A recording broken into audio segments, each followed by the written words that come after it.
Yera Koka wo Ashanti regional chairman mon kanche ne say onto ne bo ase kakra na party ne ewo opposition enti party wo opposition na party ne peso ba ban mu a party no employ a lot of strategies and a lot of means at the party ne ba ban mu and he should know say ene oman mu ayetie ye wo kwan a ye fa so ne ma bibiri enti onsusu ena ye din discipline ena obi be say obi be say no onto ne bo ase onto ne bo ase na Kevin Taylor eguso edi Ghana for atema mama ne bo ne pa onyae ati enti onto ne bo ase onto ne bo ase nyem kwa na munim discipline me mama typical example e wo Ghana ha na program bi wo UTV your friend United Showbiz the NPP the bia ne before elections the bia ne the NPP mpanifa akosiso ene aban mu mpanifa akufo adba omia ene before ye be di o matem sa dakro ene NPP mebun bi esore yen ene omusi no ye be call UTV wo because we can't take it any longer abusia be yen sem bebre but I am telling you say after so mo ko hopie no sansem hunu ni jai after so mo ko hopie no sanse hunu no ejai in fact NPP penny for general secretary tro letter okwabrane tena TV no so etete letter ni mon TV live television enti background discussions no money ade ne penny for ba mu ni ade nyina no enti mi solve problem no but NPP mebu bi ko ho eno na the solution ni bai so I just say enti no yes penny for and eba say no ene the me ba masma me dey and my kinkan Joy News say yes ya no pay at 9 o'clock minority caucus no so mu kushia na according to Joy News for publication no almost mu kushia because of Osahene Afenyo Markin and some allegation as some genfi aya to no so no and nti no mu kwakoshia na omo take decision no say e was answer no ho. Look, we are telling minority ni say the minority should be very careful. And NPP as a party should be very, very careful. And more beer and you say, oh, PBB, the Afenyo because if you on Afenyo Asamunti, oh, could you way so na or the yet BBR. Abria NPP wo position no, then this wo position no. Sami Jenfi, nene, nasma bay, single handedly. Eka NDC. Majority leadership ni nyina abumu ediomatem e call your names e cry just to the extent say o person say so omo ye friend saying betrayer omo ye betrayers some betray party no NDC ni bi anka hwe abere asame janfi edi ntro e kan say hapto ye ba omi ade no NDC pen 40 pa they knew. But Obia mekahe. Mean co position de bebre. And then this ba bemwi. Nano Afenyo Markin eka Goldbod asem ema asame jenfi ebe didi natem or di Ghana Fosika true Goldbod. Efreb etu media houses nyina bloggers nyina ma the whole Ghana e find live. Say odi Afenyo Markin atemuti yen find live no. And this in penifo nyina hu say Ekwanya a leader in parliament. Sami Jenfidine Fasono na enye. But this in California buomani eguso, including the president. And Dorsey Ninsemuno. It took only one sensible person in NDC. I find Nilante Van der Point. And about Bontebeka said, no.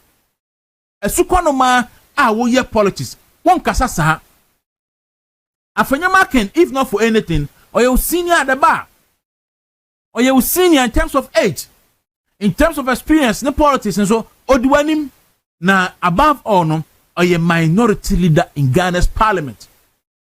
And so, no, personally, and a woman, and so would you buo at the mass leadership guarantee, and tia sukono man kasasa and chilepeni. Abusia, and this party, no, any abino, etigu nilante su se mobro. If you ask no, and say Nilante, render unqualified apology to Sammy Jenfi. Very sad. That is how our morals Ghana memuno etimi asinke ekwakudu. If Sammy Jenfi or true for Jenfi, if or true for Jenfi, otimi twan trophy opposition twan trogum penifo so edidi atama de ba bemu na ene wakwakoton gold aboka $1.7 billion o de quantity scam a 22 billion Ghana cedis. NDC for say or you untouchable, nobody should touch him. Joma build the fence, I want to defend now. Please, Munya very careful about how Afenyo Asama Bay Mobe Canon. Especially minority for because Munim, more minority for Munim. Munim acquire NDC for the more far so parliament war Abriana NPs near 137. Munim come boy.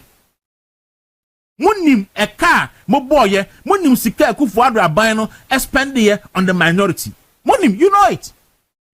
Munim, Monko bisa me say yera kwakwadjuma menu onwuye otiase. Monko bisa ne say Abra Sputnik V so ne bae no. Ade na course. Monka nche ne say omobodi nkyere mo. Enkrofo a ene demands a eba ne so. Monko bisa yera kwakwadjuma menu. Monko bisa NPP mpanifo a na wo leadership den. Ene omo a na omo ka bi egwom. Monko bisa government appointees. Eniema a form famu Akufo-Addo appointees in the second term abira na eye 137 chief of staff atiase monko bisa no monko bisa chief of staff atiase monko bisa no the cost of running that government monko bisa no and nobody should think say ene Afenyo den na na in any case Sammy Jenfi say ne on open integrity Sammy Jenfi on am no say ne open integrity onimade ye friend integrity. Sammy Jenfi enimade a ye friend integrity and he's selling he say Afenyo ensiu no. That's why onim. Na onim say Ghana judiciary na ho no obi a ni gidie wom. Sammy Jenfi etwa ntroto na poso. Na pod ne ko high court. Ye di asem wie odifo. Otena se twan ya NDC ba mu e no ye appeal. Appeal na wie ni say yes court of appeal adane asem no say Sammy Jenfi onifo. Nti defamation skana na yeso ntuama na pono mane ntua enti Sammy Jenfi ene ka che also bi nkokoto a ene chief just the second most 2IC was Supreme Court Justice Poamai na no week me nya de ne kinka me tie kwadwo pon kroma o say wa confirm abronya judge na asem no say we are all not equal before the law. Some are more equal than others. Until we are in an animal farm. We are in an animal farm. Until Abronya judge and the catch Abronya say, I sound I did do no. Yeah, no be any did no. Now mo nipa ni bi nipa si nipa ni bi. Until ne Justice Poamai, I'm a Ghana phone who say, yes, legal vacation, ye ni asem. Now so more the ebedimasem because yes, say ye didn't pay etu special cases. It's more dear, ye bedimasem. And na catch me NPP ni bi a wetimi akokota akodi bimda even several cases me say NPP pani bi pa me kana sem wa fidie so na ofre me and say odamase pa na onim me personally but what say maka na simbia ma no na osre me onyanka obeba media ma be kasa nanso a civil case bi wo court na the mere fact say oye NPP ni nti ekwan a yede ne fa so court wo no ono ano ebi afina ni super anti you no want to come into the media and talk for now enti obi anim se ne ye court yi aye obi anim enti se Sammy Jenfi na esi ne bo se Afenyo fa ne court a onfa ne court nko esen wo ye NPP ni a obi ye wade a professor be boni dua odo nsa eka ne de a eno de obenya aban asem na mo wani uboni dua akra ye since obeka so court because you may not get justice in court enti so bi hwade a woni mu dua bona bon dua akra no a I think sen for so that's obeka say o de court because you may not get justice at the court enti yesram enti MPP for penny for especially the minority And now at some of the Smukusia, make sure. Say, Monko, Enko ye bibia, a day winte, ebeba party. Monkey no fine, by a mommy like him. And NDC for Samijan fi kura manage no ho. Samijan fi kura o manage no ho. You knew, munim, the cost of running a Akufo-Addo's government, the second term, Abriana Parliament, 137. You know it. And you know maybe I can't tell you. You know what happened. Munim, above penny for be the Amunati ase. Unko bisa omo. And then who is talking about extortion? Why na can extortion? Why no? Why na kasa about extortion? Why na? Ghana memu. Abianka me ma kuse wate. Me ma labianka kuse. Why na kasa about extortion? Ghana memu. NDC4 kasa about extortion. Ghana ha. Sa yo yate. And na bribe na aba no. Yesi mon for akwaji bribe. Ayi ask say ask hwan makwaji bribe besi ne mo say mo ma OSP crime investigate ye fan koma mo amu nua remonacha na unclear wo mo ene bribe na aba no mo nim probu a mo ko probu bribe no na wanya ayi akwati bon cross Solomon Owusu say the petition akoma ayi for some investigate Afenyo Markin oni investigate anko investigate Alancha Martin ensem hunu ko a it minority no should be very careful. If indeed I no crese and namuso mo ko transa ko meeting bi about Afenyo sana join news for air publish dia omunsan yini hu biem omunsan enwini hu biem we are telling them omunsan yini hu biem omunsan enkodwini hu biem da bi NPP for dia bibi ba na mayi mu nkrofo ama boys ye omko YouTube na make ho asemi munim ko am fa so party issue statement to condemn them. Some of us came here and spoke against it. Nyamun kwa na muye saint ewo wiase enya heaven na motie. And you shouldn't be in a haste to condemn your own. Sami janfin se muru obedi Ghana ha say no. It took only one person, only one in the NDC. And who say akwana dim kwa asem. E wiase no NDC party ni nyina tie agunu so. E so ba be pass Sami janfin chew. E ni Lante Vanderpool. It oba be pachew. E di NDC ni nyina ejina Sami janfin achi. Ede eku atia NPP a na wo sahene na odi anim a wo kuma no wo so okoye ne ho meeting de ageden okoye ne ho meeting ede ageden for what reason okoye ne ho meeting de ageden na why de wakasa Afenyo no wayi na di ana wayi na di as minority leader and how by any day ye betwa ne ahene be free meeting maba be di kwaku dawrum movement in the morning jumedini nti yesra mpanifo se mpanifo enhwe enema bi yi nhwenye maybe because party no ejina baabi a eden party no jina baabi eden pa enya saa pe hebekwa ko ha adwen ebe create lot of problem mo pese da bia maka se me se Afenyo omoro NPP so ena omoro emra bia so se NPP fo a tena se na ebere bi du na mo fo se omo mpa Afenyo as minority leader bi mu a party no emra mo kwa so mo timi sisa no na mum enya se me jan fin se mhunu nti ena obi be ka se ye koyi Afenyo because Sami Janfia ye extortion allegation against him. That's nonsense. Ade ba kuminema bi koso Ghana imo ya kakra. Na akwanya Akufo-Addo nyansemu oyeye ebi tse poku ase nsam kwan. Ebi tse yidi kaswa Winnipeg se Cape Coast die.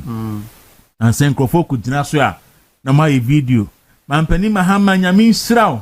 Ena mampani mahama adwuma oye. Make us see na menso bi atwidi bi abeto ka se akwan no nyina take ship na obeka ya abrem pipi ba NDC ba ya na for no so mo be call demonstration okwan no so no me be ka se NDC aban na sheda because poku ase kwan say na drew 75% enti onum se otoa so wie pa Akufo-Addo be gya no nyam enti obegya ato be ya afe na Ghana for you refi say Akufo-Addo kwa na share kwan na se na fi ordinance aba be kan na it so no na aye ba Ghana for nyim ni wo mu hello he eduma bi a da bia maka se obi enyansen so a obu obi a se nipa bi enyansen so sa na ndisi for no bi ni muti Eniti wono na adwini ya wakogina kwan a na Akufo-Addo na eye na abansesa ba adwuma ama to aso no nti obeye bibia ma Ghana fo akase adwuma ama na eye na Akufo-Addo start kwan no wo say ECOWAS fo na eye mo say eye na de adwuma ama ba say kan say ECOWAS route good ana adwuma ama ba de odi kam na akogina say o mampani ma ama wa ya de ntu bona ba say na de ECOWAS bio me kai pa say NDC ba mo be kan say ECOWAS route ale yesu woni mi nyansa na obi anso ni mi nyansa ECOWAS route me kai pa amanya mo se mo na mo ni mi nyansa wo Ghana ha na Ghana po ye ni atese kane no na kwa bi kan no kane no na yetiwe na Google eni baabi a bibi a yentimi ko Google ene no Google ho wo ya nipa ba ko Google no ahwe Google wi a hu se oh akwa we Akufo-Addo ase this time enti mo nya isa ansem hu na mo di no na mo mi nda ayi imsa no pe na me ka Joy me refer to Joy News publication bi and me dey me hu say see a few minutes ago Osahene e dey abeto me Facebook say or call Joy News for out Joy News for this branch for misinformation and we call him out say enya no kre say ya na mo ono na afre meeting of the minority caucus Senior Debia no parliament no be resume because speaker after parliament. Internal parliament be resume of friend no into a free meeting say on the caucus no Asia. Nti enya no kre say parliament asemo no. And a minority no caucus no asemo no for anything. Nti we put it on record. Nti join news for in fact and promote the news. And almost higher publication on my journal online. And it's not me Casano say if I no credit the minority should be very careful. Because me say na impose and come be share and nanka omo share in solidarity with Ashanti. Because said the we can me can cook masimra. Yanchia Ashanti man na yanchia regional executive so yanya wo mo. Na yanchia chairman cook. Me ami padi. Na asma na oka ne besere no obi anjaji koka se obai with the discipline aba party nya no obi di ba jaji se obai wa yade e besere no de yade ba jaji woni se obai no wa increase NPP votes in Ashanti region obai no wa boa ma NPP a win power in 2028 ane ne yade ba jaji obi anjaji se wo di discipline aba Upsala usika sami jamfi asemi. En semuna odie no. En this ni nyina ata anpi. Hwe MPP je ba kwa ya ne se. Omo ensua niam bi mistakes bi omo ye omo nsua. En de se musua de way Ghana politics akọ. Se boy money abre se mo power de a. Ene gentility no. Montontwene. NDC omunya mema o NDC fo omunya mema 1 NDC ni ka se hey na uso na odwane a na wanyam NDC ni ka hey na ka hey na NDC ni no odwane na NDC fo so bantie kaninu a na vigilante groups no ho odin no so ti NDC fo ko ba bi na omuhu sam PP fo obape no munyina odwane afiro no mko NDC mo ho na ye buye ho ye buo ne ye politics for Ghana politics enye buo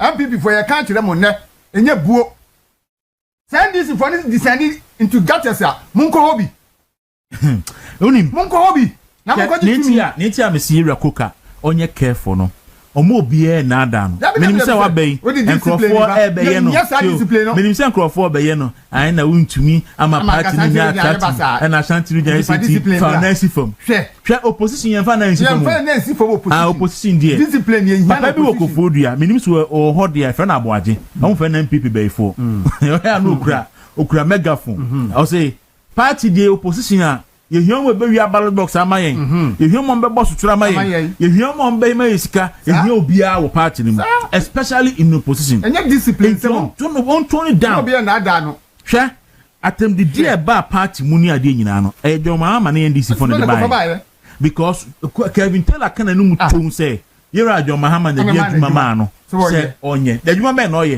djuma oye ne say wudi mpanifo atem na otwa ntro de to mpanifo so it's ampany pass here mama na dey adwuma and then you know ogusu ye oh yeah and bro be sending me video bi about nsem bi aka about Samira say ayi na my grand dance na me see you me sending permission you should ignore it because na me maintain is bibia crowd oh yeah na ye adwuma oh yeah ni osuma na adwuma enti no almost they should tone down and a discipline no e de eden abria na party ni go aban mu na party panifo bi edi nsemu no ye here discipline opposition in discipline discipline be out because you use so many ayi ni de eden party dey pay to me ti omo tone down e mo bia na ada no say and for next fam so am hwe o me na fail totally because and that say kind at the end of the day maybe say oba you dey na ma party na advice anya say na discipline ba party be me am boss chairman koka yesrew mo ninya den because edu me bi na manfo ka nsem gusu say wo mre ntu aba no ama ya me dey me pam ho asem ayi ye wo secondary school na your English master bi ye senior master no hagin nti says bibi na ka say Mr. Ajin ko ka say senior master o say hey obi da ko asem na me ko kan me dey me sro ye mpesa ade anu bi foundation from ye will say at least your opposition because chairman want me no obefa party no for opposition the baba mu nti expect say won so obefa party no from opposition o de be baba mu 2026 enya discipline asem chief of staff say change of attitude na emphatic sanitation menene yadwene nanso and this for more em ho abonsamfo emeba KB yenua KB okofodua o say aboaje wo ho Mr. aboaje wo aboaje wo NPP be for o ven NPP be we ven NPP konfo na bo sia no kura na mega phone na o de na ni edin bruta o me chia ne pa I choba bia kuma sister sim fe ni agro choba hopa study my position ni agro na and say yen can change people penny for say they should invest in their media. Yes. And the and the course year 2024. Okay, that's very cool. Chief of staff NDC. Yeah. Oma yo mo abon sanfo bi ni ho Ghana.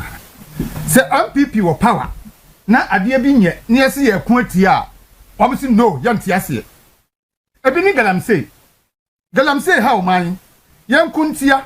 Yo mahama say moto eba mamnya woni ya to mo galamse nyina no e ba be yi o mama makoyo madwuma o mi fidi o ma yaje nyina me de be ma wo mo no ma soma nipa na nkurase be be ye galamse aka to mo say ye bobaba no na mo te se dwoma ha ma wi nipa mo nko nkura wura mo nko ye galamse enti na galamse ni entimi nko ebra MPP wo ho no mo your change of attitude de be no na wo kan no the country omunya change of attitude na agwa papa no mo say okay there be anyamba we no can say fix your attitude and I'm say face the country enti we am face the country and who chief of staff maba na mo face the country now was face the attitude enima de wudua na no na wutwa wo bibia ababia bagu bia ba so mo ate adi da wo behu anya da wo behu enti eno na yekoso no eya se Ghana fo nyina ye besesa yesuman me se me hunu so bi aka wura di agu ba bia na ho yira me kai se na me start read ofofro adwuma wura no UK o se US and obai na dan me no kokuma se o fa me tan kem ne ye kwedu ba bi na obi no o si wo num so ye de no to roba no e to fom na se the man did such born can sit no so no see Jesus Christ I think na koso my way mu just a hansa abruchi ya nyesa but o my way mu obi tike mu onum nsuo odidi bibia no ato atwe nkoka wase ninti ya fe nipa so mo prapra na ka sa sebe nkwasa asem no na okone baby but ase asese suban anyosa da bi nsuo beto na yira fa yen mo nu joma ha na waba mu nsuo yiri fa o ma pesua mo nsuo yiri fa mu yi wo mu tweska say de ba ma ho na nya bie obi mfre no nka se nsuo na yiri fa yen no minya 10 cities and 20 cities o ma tweska no mafa na joma ha ne ndisi fo a Ghana fo ko wu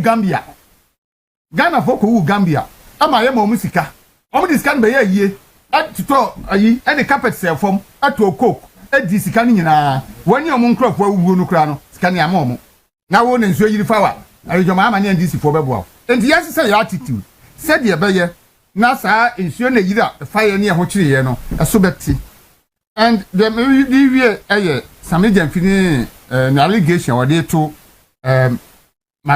minority leaders so na Samija Mfia nimu wakwatena TV so se nsuo waton nsuo aboka na waton kani aboka Samija Mfi am se woni nyansa papa ka be hu se ye to nsuo ni nkani aboka wo Ghana ye wo Ghana ha amagalam se ase wo ma ni nsuo nyina enti ansa na betumi ati nsuo ba ko ani na be ye nsu papa ama Ghana fo nya nsuo no bi dia yo ma de ofie no e ka wo be bo wo ho no enya asem ketwa ye bisa se gold wo kota a e dia na odi yesi nsuo no edura ye di gum ye de purify no isi o mo bo ho empa aduanan 40 enti kanen no sanka ye de we ba ko ene di gum ase na ni atia isi o mo de mako 40 enti fa to do we bi na for raise concern say eno kwa betimi anya health implications enanu yi kokomlemle BBC fo ya o ma tro krata akọ Ghana water force omo temerity level omo si afi de Ghana water force enye omo no mo hwe temerity level no ne say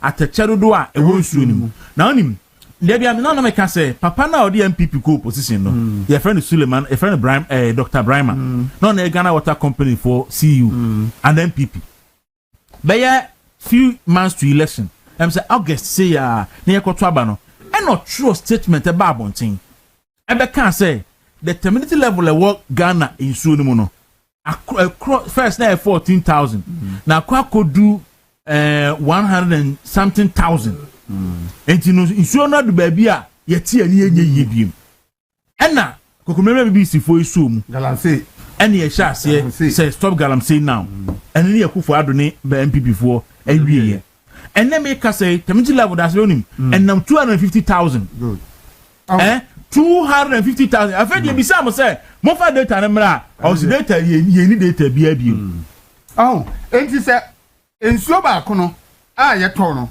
ansa na mo beti nsuo nani ama ya anom no e ka no ma bo de ka no so mo emfa mra ye mtue wo anka bi ni obetumi atua Ghana water nsuo ha enti adiane a obi ekoto nsuo no oboka in Ghana now e normal obi eto nkania no oboka wo Ghana e normal ene ensuo amanfo ye illegal connection enkania amanfo ye illegal connection sameja fi mi bi say gold da woto no wan ye illegal connection wo ho gold awoto no wototo no wan ye illegal awo ho wan awoto gold and in fact light ni see you generate light na 20 to 30% echo into production losses and enti adeni a kababam enti mpo say obi ekwaye board chairman ewo ECG ani Ghana water na kaba e normal ba wo de ndie enti aseni say what to gold aton gold no aboka gold empro ena gold entimi ntue mfa ba bi nko ti say de ensuo timi nwini fa ba bi ko enkani atimi fa ba bi ko no enti emfa no megina ho amekatakata wani wo na wo san say Ghana fo ye de ye gold ye omani sika ma wonti no afa bloggers na mo eti social media so na mo nkasa ase no makeka bia no mafa adi ye bisa wo say waboka 1.7 billion sika wo ka say Ghana water ni ECG abono eye kituwa bi ana omkura de no eye mfia nwatwe adwuma wo de afi ba ko 1.7 billion wani nwuye wani akwa keke kansem hunu na wo fi sa wo be yosa na osahene akana no atum ana sem NPP fo akoma no atum sika ne de obetua mansem twerefo obi obetua ma bloggers obetua ama social commentators ama defend you but the day of accountability will come enti jade na wo ye no na Ghana fo enya nkwasiafo na obeka che se Afenyo Markin akoto nsu aboka wo ye CEO board chairman so obi ton ensuo ni nkani aboka adam ko hwe woni a wo ye CEO ho no na wo na wo de betu nso extortion say wajijiska say obi extort wa this scan be man no say obi mo obi bribe wo di bribe no man wo so di 40 say di oje bribe no enti same dem fie say obi abase wo be dada wo be jiska ye wo mra wo Ghana ha wo ye lawyer ni woni be bia say wo de kro fakọ na mo nkam wanu ntum na sika tu 1.7 billion dollars ne de Ghana fo be bu sakosi say mo di sika no be bra yen say ye Bank of Ghana sika o say ye Goldbod sika ni nyina Ghana sika enti say ye asa aka no ba mo kire yen mo ta mo mani sika na mo di akosie wonu pay masters edi sika na akosie ma be ka chese mo aboka mo visa Ghana fo adimi sa 1.7 billion dollars no enye ka eye sika mo awia afri Ghana fo ho because enton gold mo ka nye tomatoes. I see. That's a age amena and Martin can God na sarabidi akabe kansa go force any messages ebisa say o mate say amuhu sem say muhu di kan ye publication bi of nipa akofa forms na udin ka ho enso so no ye be kan o hade say duaji o campaign manager duaji nim picture say o ma akofa form nti na nkrofo bisa say na ndi ade na wo so akofa form na ya publish list of nipa akofa form na udin nim and experience na clear statement so if you nchen eba nti yenya wo ha no pay de chichirimu e dey important na ekoso so that nkrofo betie fi inside well welcome back to me dasi na my menti we fro sisi okay 3rd August 2026 ECG post 2.5 billion loss as the government's 17 billion lifeline vanishes it is a ECG board chairman no omo kwache ne nei what I say yes. Some kwache ECG for board chairman no ma ECG general managing director no want to fee simple as that I said it here well kwaku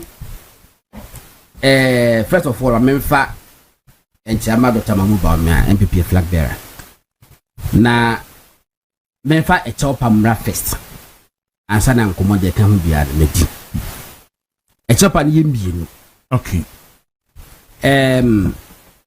MPP for me ka se me ko contest ni okuna minimum se nipa ehwede ye yesa nipa a che odokese e bro madwene menti ase so e ma me nti sam penifo ne mranche ma ba wona wo mu de omo ankasa on their own volition e support me no nya mu gidi ne e ma me anto so se metima ko contest na wi ni no omo fanche me mama ebi no broken heart but omo fanche me second apology no so koma empanifo bi ya ordinarily na ese mitimi e ka kire wo mo say decision making ye intino ebia mabe issue statement intino ese me ka kire wo me bo mama ne ansa na sa statement na ba bonte no yes so mentima mo mama ne ko wo mo so mo fa ncheme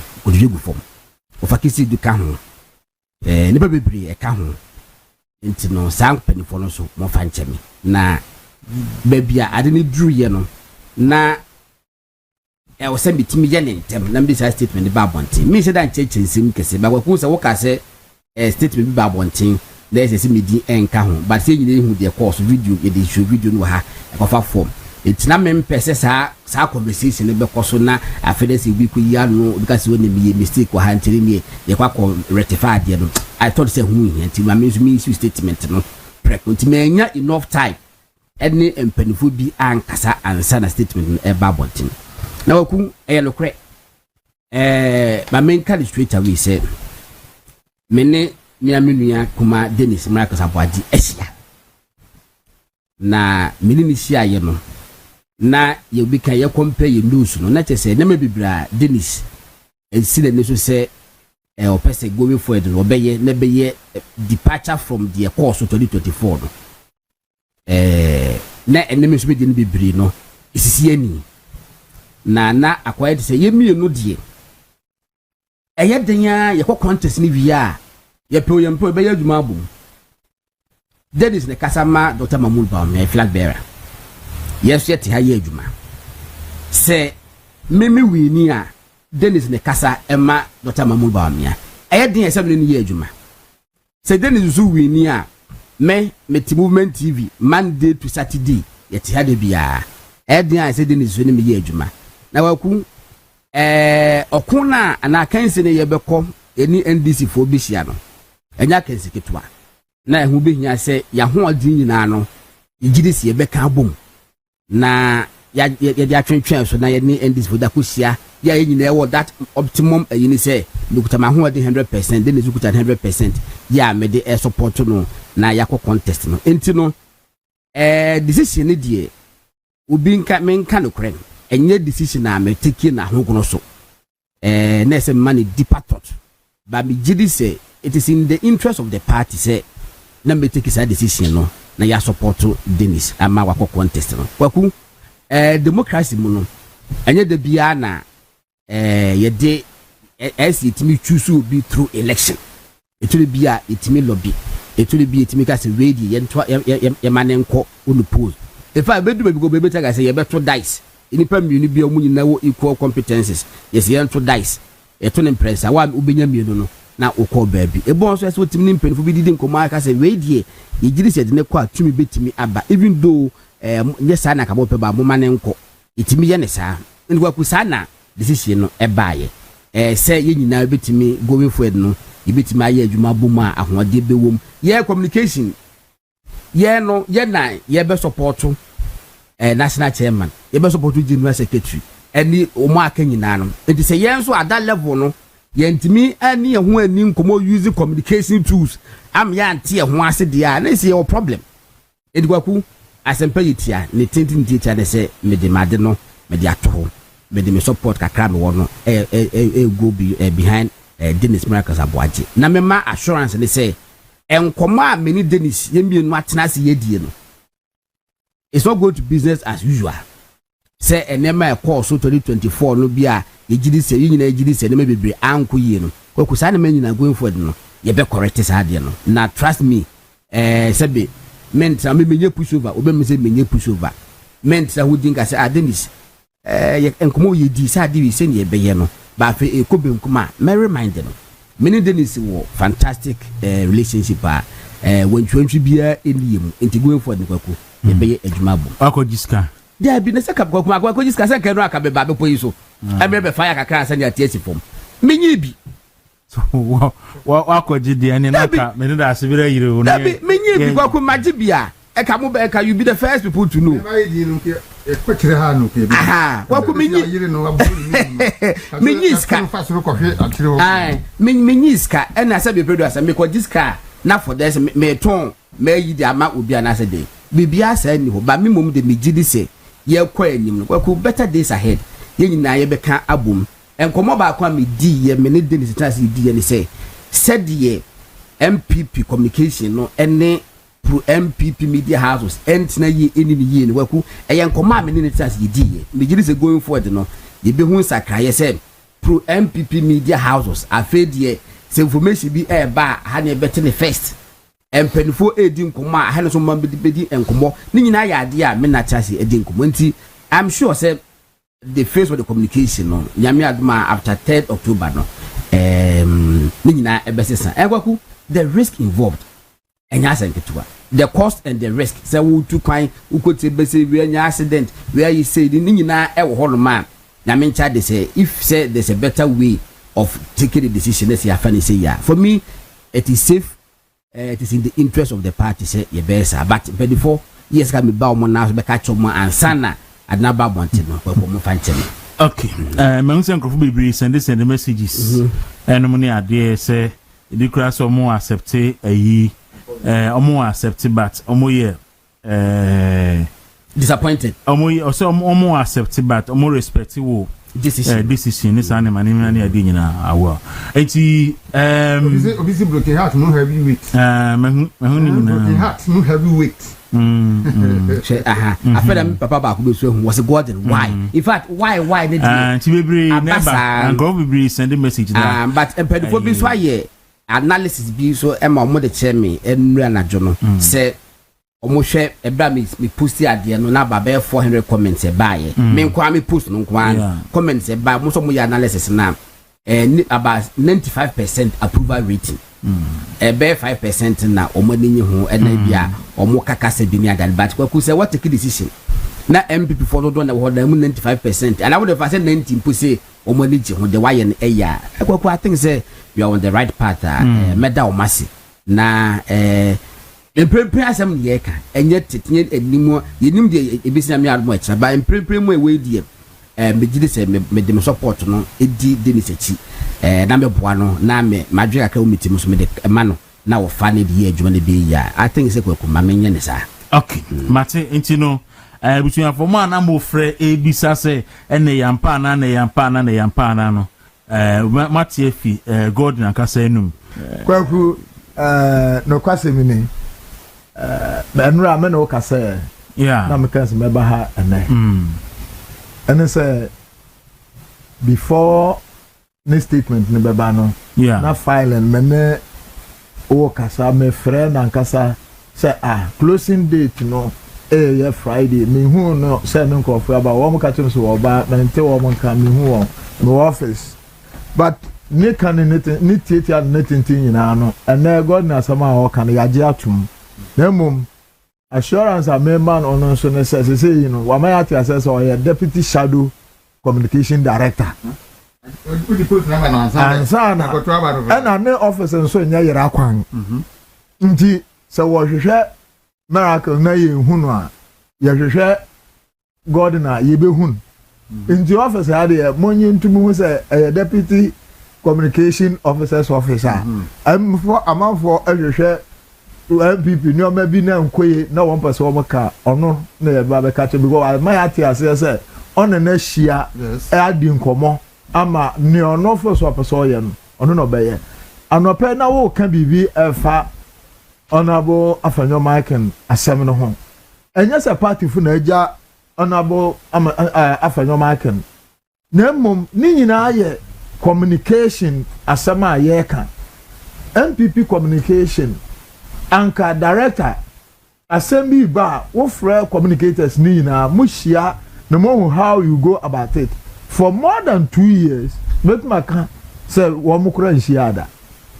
wo mo nhia nti obi aka na adwen obi aka na obetuma ye esrawo eno ana ma say ne yehu nyina ayɛ aba enye se bi a obi agya no amafo kasa mo kasa ono god o ka bi amafo so ka bi but ankade a party fo nyina beje aye o ma said say wo mo ka no na enu na si wo no so no because there is no direction there is no delivery enti mesrawo and na god na ma ati ase say or your deputy shadow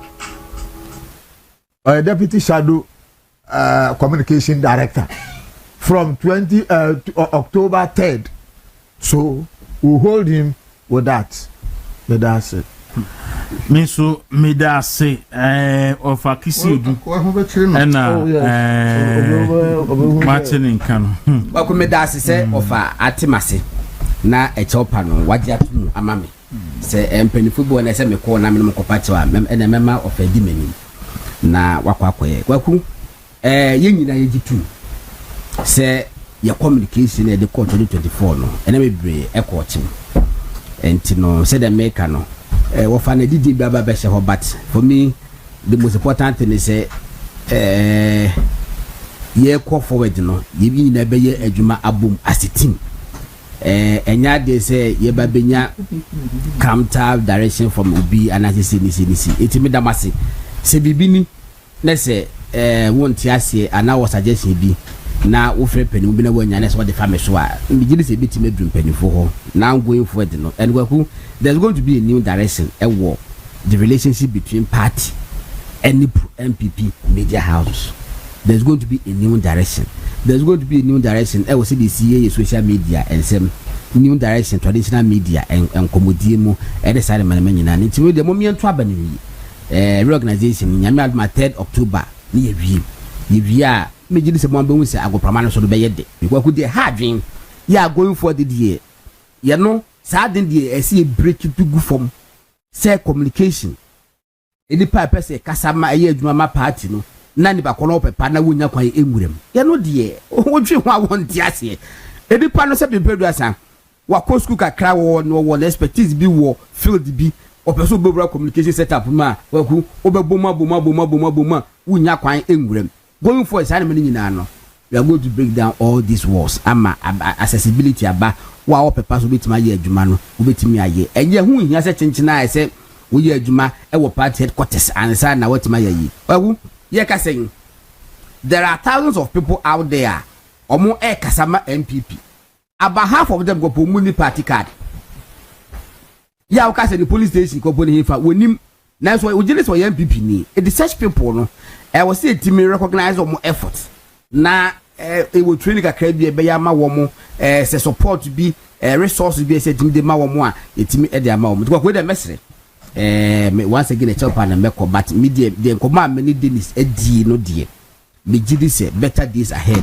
Na me aduma 3rd October ekono. Communication na mo say yes.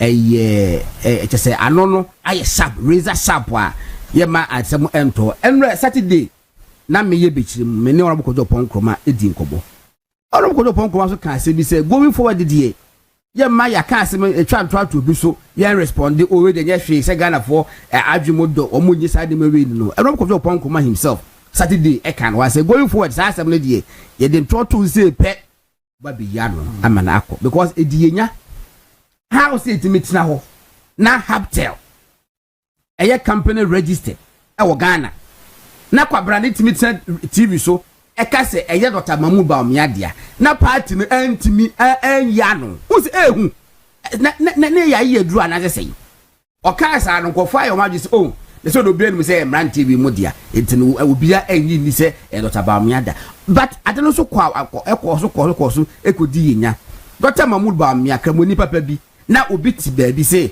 Dr. ba omia enu whiskey every preku yes oh munya no and this for nisi hunu die eso ko 40d it going forward no asembie no hol ma say di beto yeso a ye ba be yedi aben hwe han say oh Ghana for they are discerning minds and they will know they will throw it into the dustbin there be into next kwakusa and it be besia okay anti eno Gordon ni ohonu nti Gordon say was step down as communication director aspirant no ordinary okay nanu ye abe Goldbod assembly what is the party position on it no me say obi any party position e wo Goldbod assembly what ye wanadwo a wo be asem a akoso ya Sami Jamfi edidi ye marriage leader what did na tem no party position ko wo hifa wonim eti endai wo betena ha opa ko beta na emo 10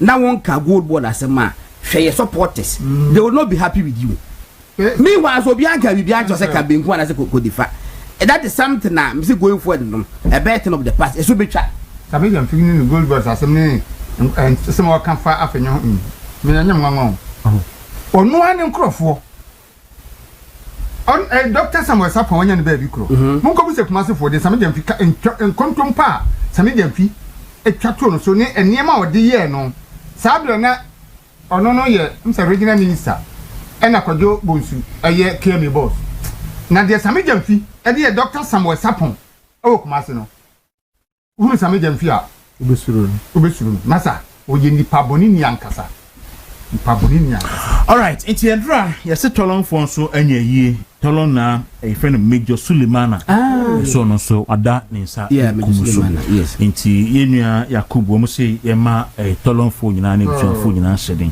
na Kofi Tontu se na medi kan ka kire no ba be ka yensa sisi aye ka say NPP policy committee ewo Ghana ha o mo hwe enuma eni enoko we can dem dey a job and employment on ti enuma ne den basically no actually beka say enuma say ni nyina the same thing jobs ni employment there ti enuma ho nsem so any can fi commonasi free baby a wonansa ne dey about other issues umu ani ehu say committees no the statements about on issues employment and jobs and employment at the end of that table so say on say the SFN say o mai bia no se obetum pon a ye wo enuma obetimi akreti nso ye ka say economic growth must really end up achieving one thing enuma economic growth a emfa yi DMre ankrankra no paso bi ani so anunti na abekai 2011 2012 there about Ghana the GDP was doing about 10% at that time the highest in Africa but now because of the oil President Mills back so for 11% or so growth but that was because of the oil yes oil ni creating human. But the truth of the matter is na enyuma dodo na e creating was it substantial enough to overturn the economy? It was good growth, but not in a way that a bit me ama ankrankre enye adwuma. There were a specialized area in the downstream side of the petroleum section.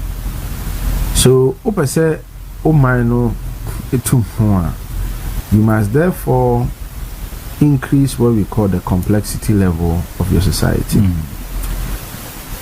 Yemfa mebusa say America boy sikafo din a hwan na bebo ni din. Akoya onan fene sen. Nia X any day. Elon Musk. Elon Musk. Only Elon Musk. Wabo eyinum din Bill Gates no dey kaka. No abo Mark Zuckerberg. Yes. Wabo Warren Buffett. But you see, Sanko for now bebo mu din nyina no. Omo ntontos. Omo inko tu niema mfia brochire meton. Sebe menkase ni nyina anye. Boni bi eni. I am just trying to explain to you the complexity level an economy must reach to attain the growth or share. Now, a year Bill Gates created a product through Microsoft. Sa product no say oton ba ko a wait me aton e be $500, $600. Apple created product ba ko a wait me aton be $2,000, $5,000 depending on the product. Yeah. Elon Musk product or creating no wait me aton be $40,000, $50,000, $70,000, $80,000. So those products say Elon Musk to me turn 1 million of them krana bigger than Ghana's economy. Okay. The reason is that the complexity level of that product is high. So complexity level measures a country's ability to create products that are of a certain standard. So what the quite drama so the value no is extremely high. Ghana your complexity level no form. Until you bet me a creative BB say orange juice, apple juice or pineapple juice. You bet me a creative BB say shoe. You call some areas kakra, the some of the pharmaceuticals no so bet me a creative BB kakra. Then you bet me a creative BB biscuits near there. Yeah. But then you go to China and they are creating machinery. They are creating cars. They are creating phones. They are creating laptops. They are creating products. The complexity level is so high. Say the product value is high. Into one company, sika ubinyano. For a company like American company like Apple. Apple sika daho. Omun for monsan kan yo sika daho. Over $1 trillion by selling products. Yeah.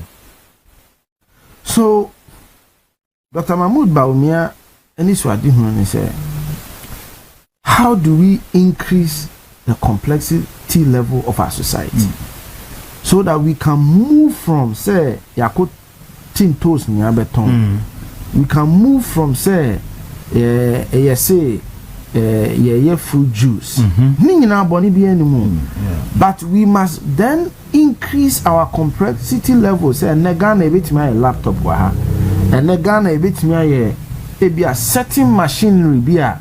We are seeing in our bed, here.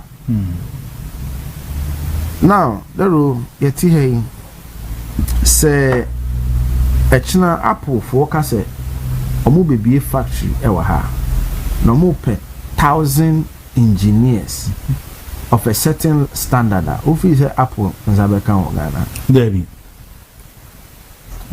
Apple so mobile. They are very fine engineers in Ghana. But almost more per 1,000 or 2,000 engineers. Of a certain computer engineering background or something. It will be very difficult.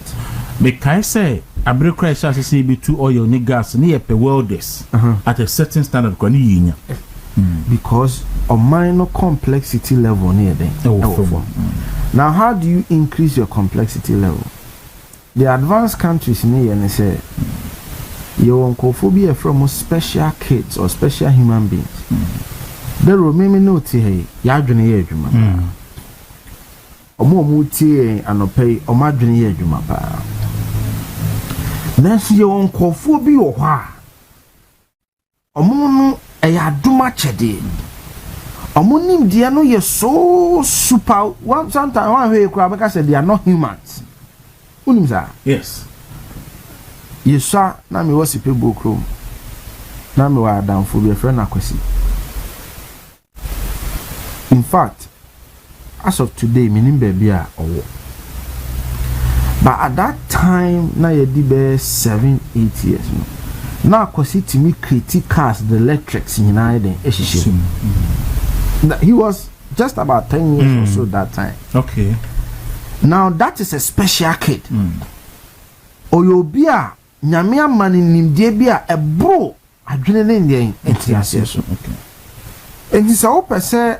Who build a society that transforms that country, then you need to be able to identify such special kids women and place them in rooms.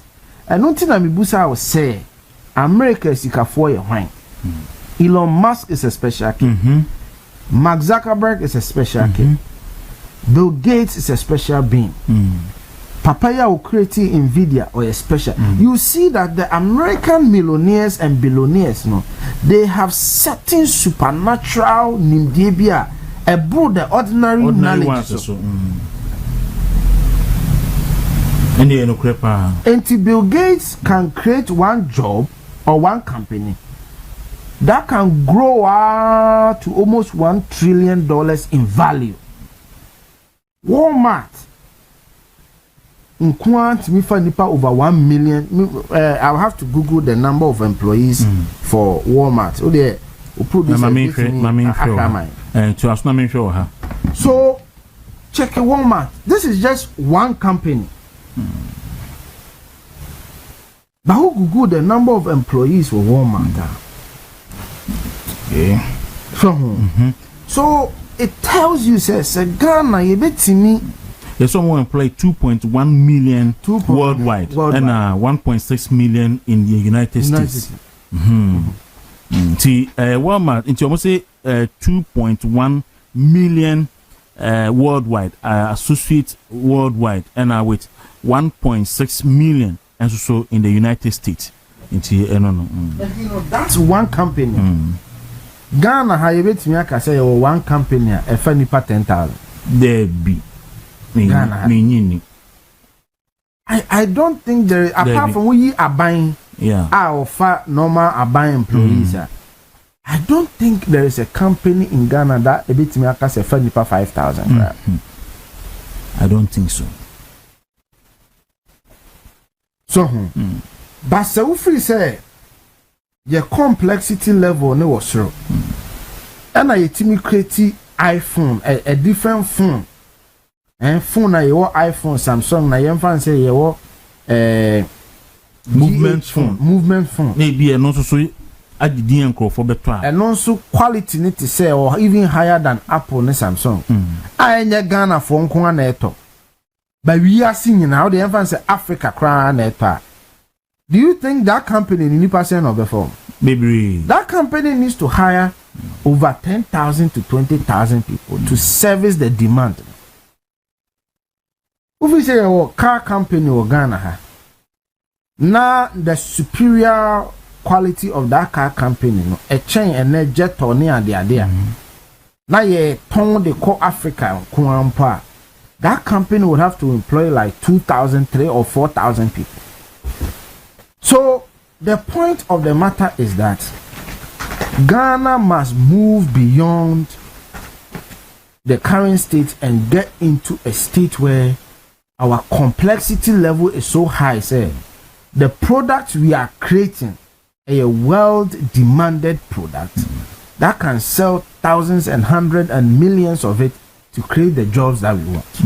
So how do we get there? And now economy, service economy, any retail economy, even service economy, no crime. We can still have a complex service economy. My example, Oko US. There's a company called VMware. Okay. It's just more or less a storage company. There are companies and said they offer services in storage capacity for other companies. This is a service company. There are companies like T-Mobile and all of these. These are all also service companies. But even the complexity level of those service companies are higher. So when I make sure say the first thing I see is how do we improve the complexity level. Okay.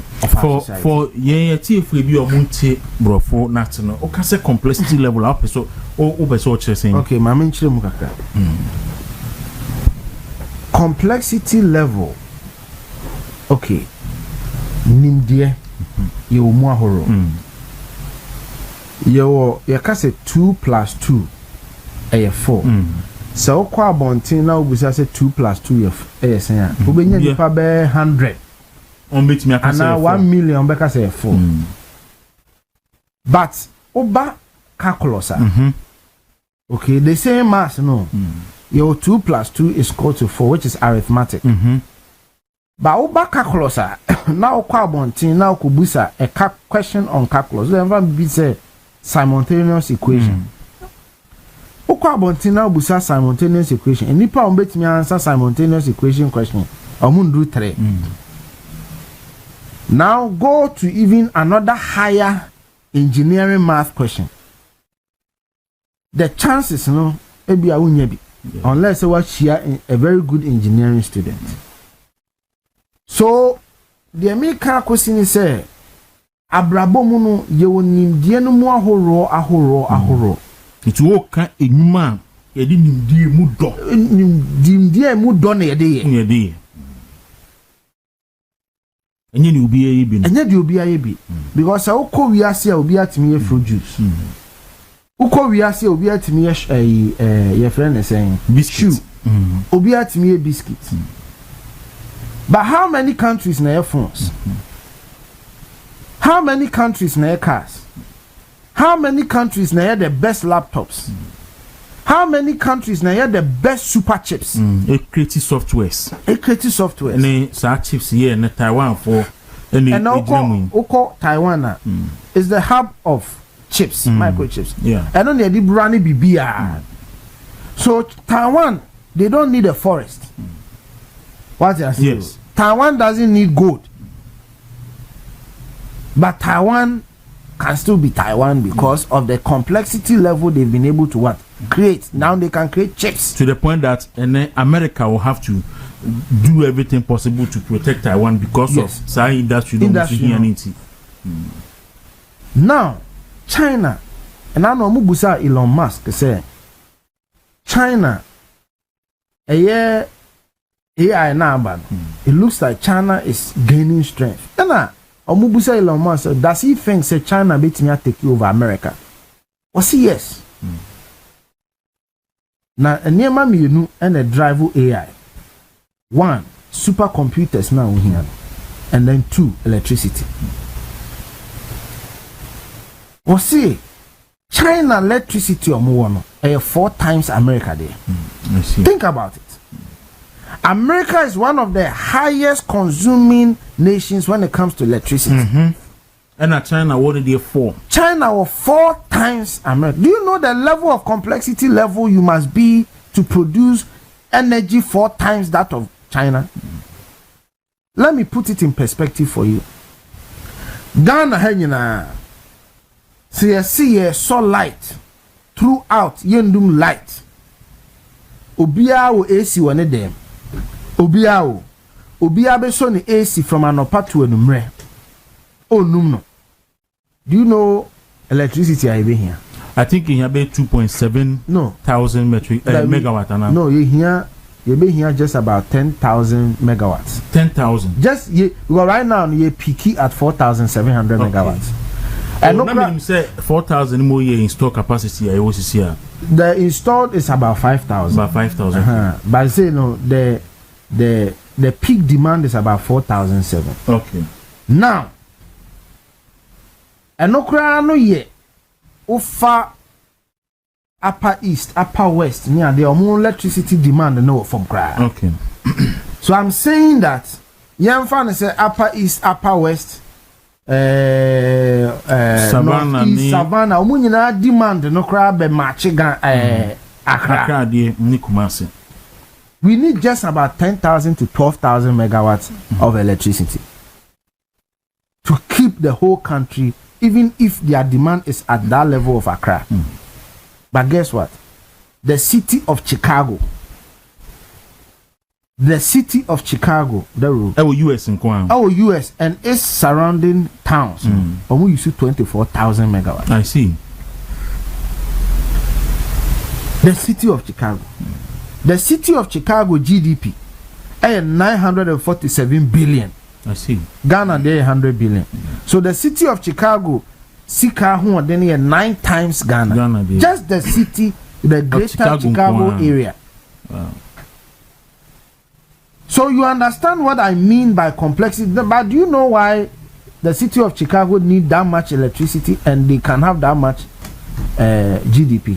Because of the fact the advanced production and manufacturing companies there. Etiminia say yan share and looking at increasing our complexity level. And we can only increase it by focusing on the special kids. Ewiase na yetimono. Minia omo enim die echichiri wiase. Me wiase aye de aye no. Omo ndru 1% of the world. So musa. Over the Elon Musk, the Bill Gates, the Mark Zuckerberg, the when. Omo na ye the ideas innovating na. Omo ndru 1% of the world. So Ghana, even if we focus on 2-3% or 5% of our extremely talented people, they can turn this country around. You set up research towns or research city, research villages, and you put these talented people there. You match them with industries because they will be the ones to come up with the innovative ideas to transform the country. And you question we are looking at innovative ways of improving the society and making sure that we can create jobs. Because one yes where you can create jobs. Boja juma and then the Canadian. Yeah. But the system of my shebreni or my Dutch. A junior imudo. And the new penny was happening. Mimiti obi beka se bia ofitonto waben. Ba ye ka omo aben o madwene mu do a me nduru mu da bia. Bill Gates mu adwene no ye nduru. And they are special. Ye asa ye bo mo so. E mo mu nimdia sonko. Nimdia sonko. Am boni bia ni mu. We must understand that in America say ye wo Ghana for mebunu bi o mo ne nam ha e bi ye ma bi ye mema.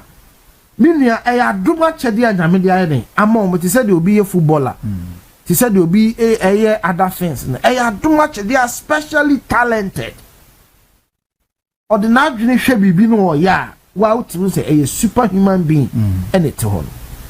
Let's identify those talents, let's put them in places and challenge them, let's resource them, let's let them lead in the innovative and creative aspect of our society. Let's link them to industries. That is the only way you can improve your complexity level. So Brookings Institute, a research institute, did a research on the complexity level of Ghana. Meaning 30% right. I see. We are very low. And no bina osof we ko kan NDC for afa na ho tan. Say ye kan man omunyansa IQ of empa Ghana to so miensa na so for no confirm the data no na enye sa na tie o se enye sa na tie dia ko huni tie Ghana fo bi jaba o me hato aba mama hama just IQ no fam and me jai ho na so and the man who ye here na no o man 2 weeks remand no and your mother say the omo no chimi abayo na yeah yes enti o hwe sa na wo kan ya na hu hia say it me but as a Ghana no ye said am fa sa ne man ho but we must. Chelsea, yes, we must. And Dr. Baumi, do baby, crash or say, digital, and then you remember. But Nipa will come as when Nipa creates those human within the digital space. Look, and I make a sure. You see, when you look at the world leaders in terms of these areas now, the people who are creating the transformative societies, that is where they operate. That is where they operate. China is leading in the Odebusa say, and now China for cars now, but na car no fit say dey educated and yet technology no is that the take you go very if baby a two number community say bia obeshare China. Where do you think the Chinese car they are coming from? You think cars not just manufactured themselves? And technology. So I know one say obisi na technology the for economy who I mean people ask these questions. Oh yeah. In fact at the point they say Baumi akra dwane free economy who na Sh0cking digital. And Dr. Baumi responded by saying say if you don't pay attention to SaaS you have no economy in few years. Every advanced economy there is not a single one advanced economy nimpuntu one fat technology and even countries to say Dubai, UAE, Dubai, Saudi Arabia, oil prolific countries. Because say, why do you think they are able to produce the energy or the oil at the quantities that they produce? Because almost superior technology. Almost superior technology. Because for one of the assassination. And compared to Ghana, the India yensu ye bre ni good. You say say we don't have superior crude. And they too good. Sabe tete kwan so ne fa so wonim say galam say ya kan ho asema kankan. Udero odopa yenfre Elon Musk. Na yenfre some of the advanced Americans and Chinese technologists. Near more 1 year. Say your gold was as now you tour. These are the challenges. Into a more chira kwanya bit me fast way too. So specifically, in fact, a bit say him forest essential must say your bauxite e was as but you empesi your best say it's your forest zone. Into more chira kwanya be fast way bit two bauxite was as say forest. I'm telling you, they will sit down and within 1 year to 2 years. They will come up with a solution. It may not be a perfect solution, but trust me, within 5 years, it will be a perfect solution. And I'm saying that in a large scale, I am saying that even Yemrantia or more small scale essence, I see. Jaima brofunkra. And I mean Kasa brofunkra. How the Yama special kids be a Wagana has it. Nayema or more afe. Say look, Galam say and say, you guys have special minds. Help us come up with a solution on how the youth can still mine without destroying our water. You'll be surprised. You'll be surprised the Ghana for Mebunu Krabetingaye. Oh, and there no nation of my be anywhere ubetimi a developer. And untina Ghana 35 million. Nipa ba open a president. So yes. So what it tells you is you don't need millions to transform a nation. You need a few with superior minds to transform a nation. That is why Lee Kuan Yew was able to transform Singapore.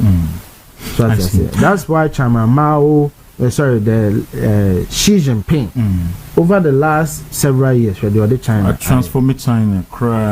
So and you know that's really what it is. Okay, Ashanti, what if you know if you are to say any Kofi Tonto na AD and Kofi Tonto ye spokesperson NPP policy committee on employment and jobs and an pay no AD and Komonon Kron abo aponsma duanai on paper objectively.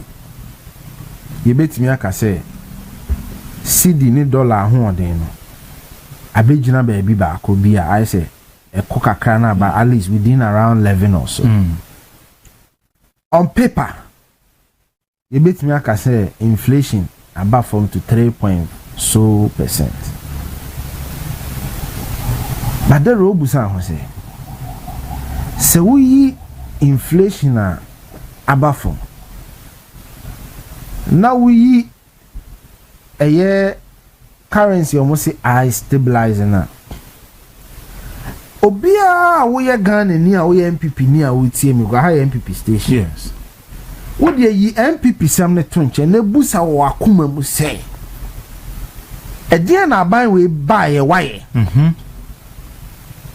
Remember, Fapemwa yera Mahama Jina so say yen to abamano. Sa Fapem ne say or Barbary seti or mine Ghana. Yes. That is the fundamental coming to reset the country. So ask yourself, say, has this nation been reset? Or my Ghana I too? Yet me I reset your mind now. Who the rule utuing?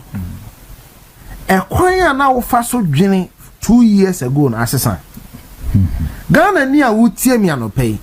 Busa who said then I yera John Dramani Mahama baya waya wusu ne wo ban ene kwan a wo fa so hye o man Ghana yi edie ne mpunto ene kwan a wo fa so hye e kwan a wo be create nyuma ene kwan a wo fa so say wo be ye wa japade ene kwan a wo fa so say ye be chichire o man no. Ask yourself, say, assistant, has that been reset?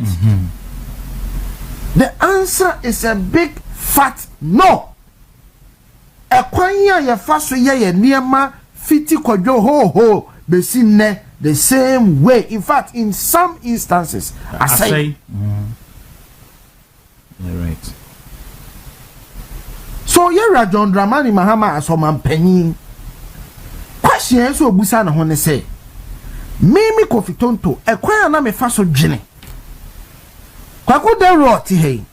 Me maami oti makola, me papa oti makola, me papa oti magazine, me nua oti waso woka okada, me nua waso wa driver, me nua waso oton emu a busa sa nipa ne se nipa wo busa ho se.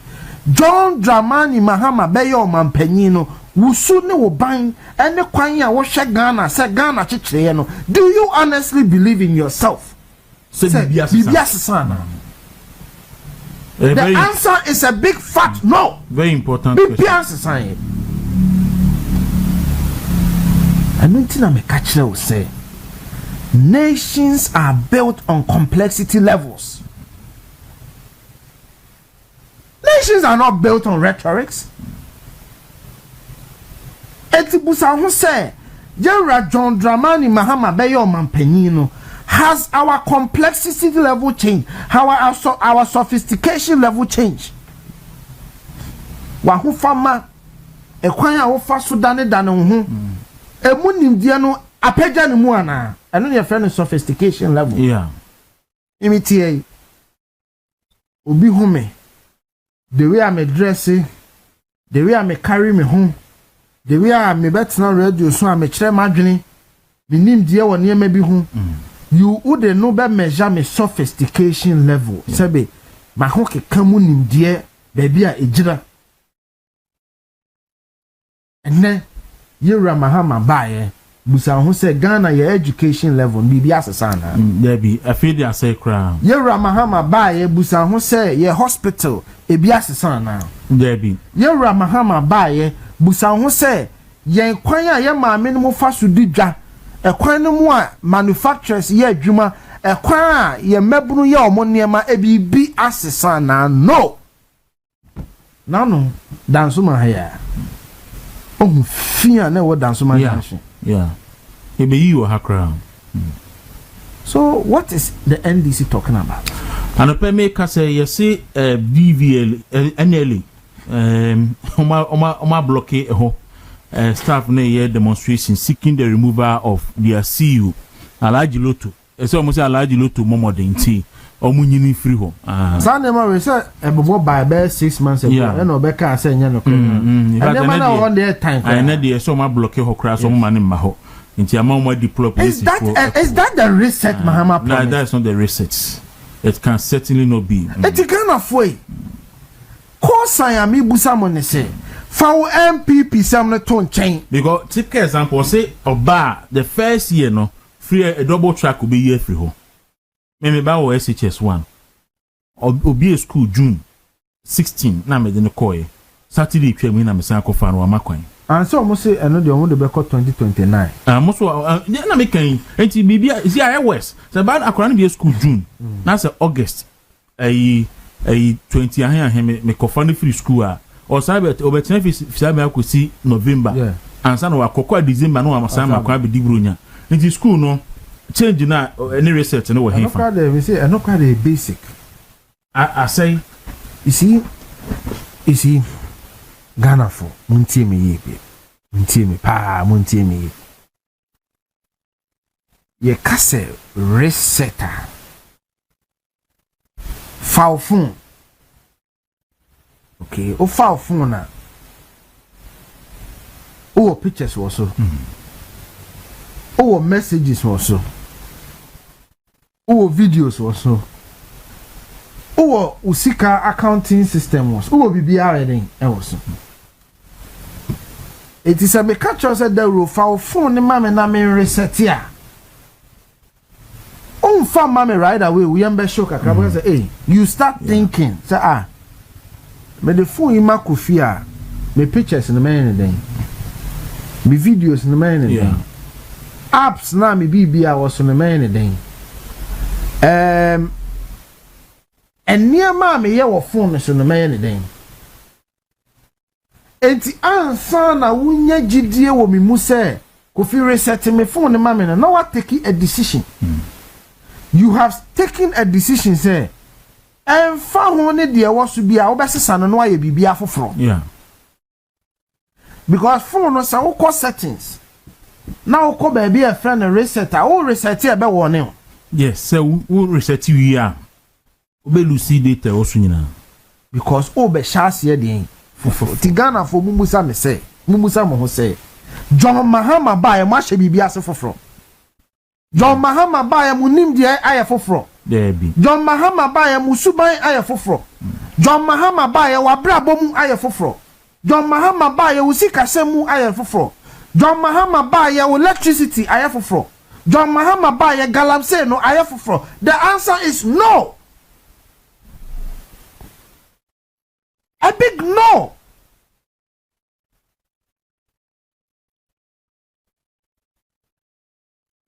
What is happening to this country?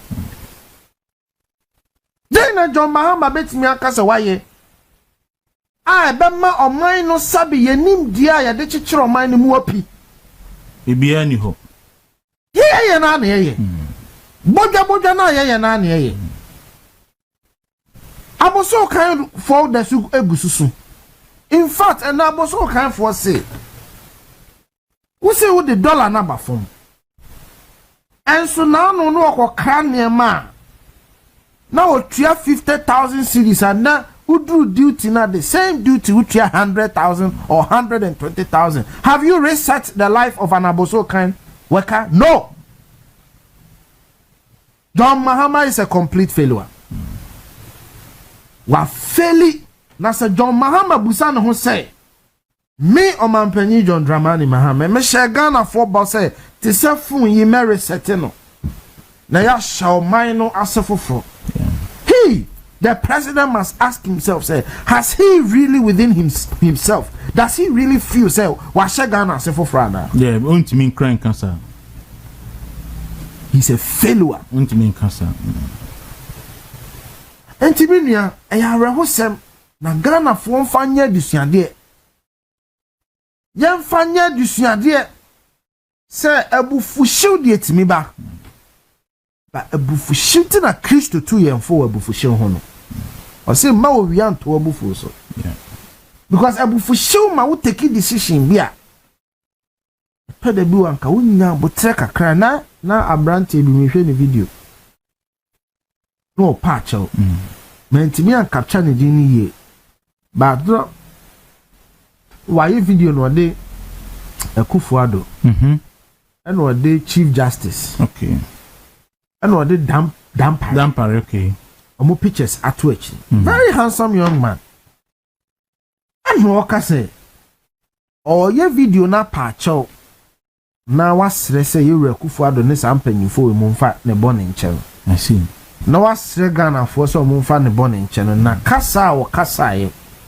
Ani atemdidi a wo di sampanyimfo we mu no. Ono atena se adwene ho ahunu say wanye ni ye kra. Okay. This is less than 2 years. This is a young man who stood on the streets, marched on the streets, called for a reset, thinking say bibi papa bi be sesa wo man no. That young man has changed his mind and never say and someone me kan ya ni anamo a me tu ye no me hu se maye bone. Christo mfancheme, empanyifo ne mfancheme, Ghana fo mfancheme. Because he has come to the realization that John Mahama a deceive no. So the basic measure of the reset wo Ghana ni a wotie me ene. That should be the basic measure. Ask yourself, say, who one kasa wa dwirimu any kwan a wo fa so ye onema has it been reset? Ghana ni kan tell me. Say President Mahama Bayo Mampanyi enfie mienu a ye komu no. Wo kwan a wo fa so ne kwan a wo fa so tu anam kwan a wo fa so ye onema wanya bibie wo mu a kire say wasesa wo su ne wo ban no asesa. The answer is no. In fact, send an old make no say o de oyi yankasa bra we be catch so enya aban bi ba enya obi a ne benya sacho na brabom. But President Mahama my key indicators be or so ba obesesa. Ba ko ye issue about illegal mining. No so be reset. Ubi say won say illegal mining no ya reset ya na. Ba woni bibi. No. Yes. Ubetime to car engines. Debbie. You see, answer na obe promise reset. Reset a promise wo man mu no. Ye sha see fi adwenem. See, as a make can use that. Kwame Nkrumah can say me. I say our independence. We really feel as some kind. But he says something until there is a liberation of the mind. Means all kinds of quote now. See, our independence is meaningless unless it is linked to the liberation of the mind. Adwene sachra ma na adwene sinsan ma o mind sesa. That is the point I am making to you. No, I understand. Eti NDC ni no oya galamse no onya adwene sachra ti no oya no more. Say at the time omo can say fix the country. Ni can say fix your attitude no. Omo can say there be yen fix the country. No and graphic anymore. Julius Debra is calling for attitudinal change. And I'm sure now since when send Sh0cking that be no who say you be 2 point this year san adwinsa because few years ago no say you hear adwinsa cha na but you hear say abinding sisan bibi enti a very important question I will be saying again na sisan after almost 2 years and the conclusion e betimi abane say bibi sisan and we don't even think say bibi so be sisan because abinding ye bibi a aye sonko a ebema me kofitonto meti hey menya adwenimu pobi e kire se bibi e besesa e se mesesa manamu ntuo wa abrabom e kwan ya me feso pa misika e kwan ya me faso ye me niema no mini option bia se meto akoso aye saade na afi se bibi anye den esesa. All right, and me den komo no esim patro family remote mami. Abusha movement in the morning Jumedi no asugusualti high movement TV. And na Hajia Amina Muhammad, second vice chairperson ewo Ablikuma West. And na ewa oda nti Oba Hanan ene o mane onana no nyina mo so mo we so happy birthday. Almost rese nyankopon inshallah. Anopen so minua be ma Kujo Ansa ewo Kofudia osenfa happy birthday Emma Angela Ofori ye national service personnel ewo Goldbod ti o say yen wish no happy birthday emfa Emma no na yensre nyankopon se unsia no papa na omie kwan enso so Emma no ti Kojo Ansa won so anopei ye chiapa and then Obi so the birthday ba earlier, but I'm saying or say Nigeria and then Nigeria birthday or say it's papa. Your words there I don't want to use because it's not my character. It's not my style. Who is why a governor that? No, a deputy governor. Deputy governor, yes. And oh yeah, deputy governor no.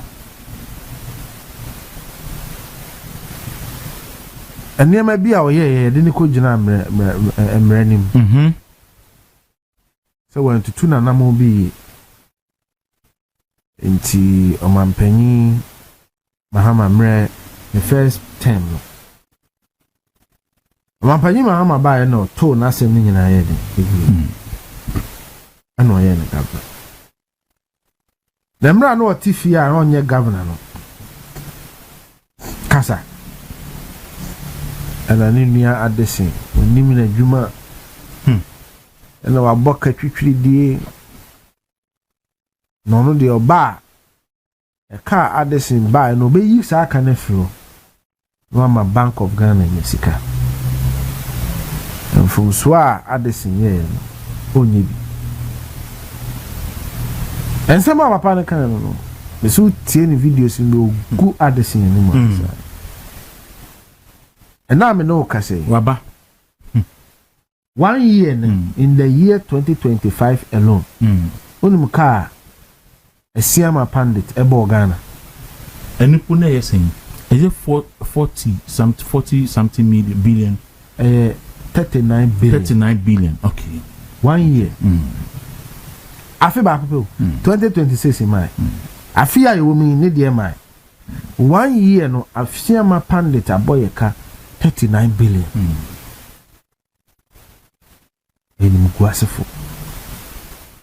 He's a complete failure. He gold car wako faba. 22 billion gold. Of course, Sammy Jemfi and then the Goldbod will roar or play. No two ways about it. Now no share me submission me or metra. Me church ni nyina me so ho. Me church ni nyina. But it stands to reason say a Siama pandit abo mine 39 billion. Na Merepemuno will hold him accountable for his decisions. We will hold him accountable for his decisions. Intiminimsa o miracle. Kakra we ana na me pese meka edeso unless o kosan bia. O na me bra panyi bi otie me. Okay. Kokofu. Kokofu in the Ashanti region. Ono na ye bekwai DC. Oh, okay. Under Kufuado. Me bra panyi kwa kuchi. Na otie me anope ana o hwe me anope ntimi chia no so kopa. Enti mpanyimfo bebra omutie bi wo ho nso a omutie a yentimi mfa omudi ntudwa enam baabi omuye adwuma ye adwuma no ende no kre me papa no asoja mpanyimfo ne a police mpanyimfo bebre a testing yeah se kofi nsɛm a wo kana no pay so man ni nyamu nti asiesa kanema besesa ba mentimi mfa omudi yeah ntudwa ba kwa kuche die no party no we are no jama we are baby no I see yeah to be chia over the intian say the intino obia pese oye den okwa ba. But if we can enhance the complexity level of our various hospitals, they can be